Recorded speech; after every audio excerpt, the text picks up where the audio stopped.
Rib was painful.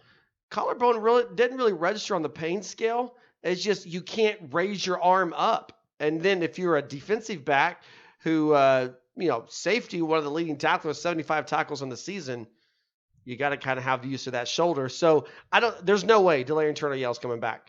That puts the pressure on the backup, Justin Broyles, to suddenly live up to his hype. Coming out of high school, he was the number 1 rated recruit in the state of Oklahoma. He's been on campus since 2017, was an early enrollee, so he's been through 2017, 18, and 19 spring practice, 2017, 18, and 19 fall camp.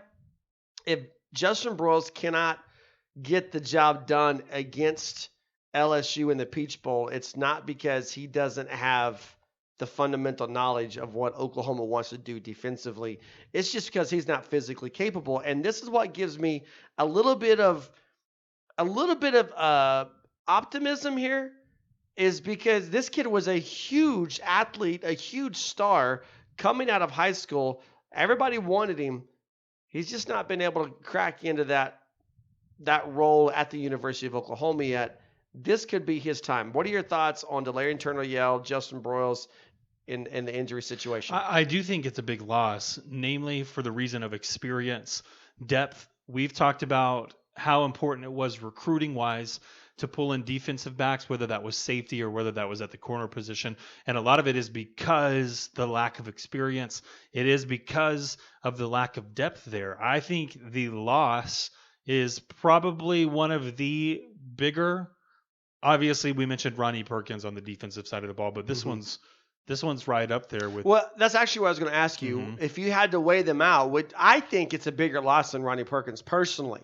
Right. Because of what you're talking about, depth. Yeah. So you agree. I do agree with you, not necessarily because of depth, but these are two players who impact the passing game defensively. When you look at what LSU brings, and I know we're about to take a look at LSU's offense here in a few moments. But when you look at what they're capable of, what their bread and butter has been, there's a large reason why Joe Burrow has been so successful. And it's because, one, he has time to throw, but when he has that time to throw, he's been accurate. A guy who can get behind a defense with a quarterback like Joe Burrow throwing to him could potentially spell nightmares for any team in the country, and it's exactly what we've seen all year long from LSU. Without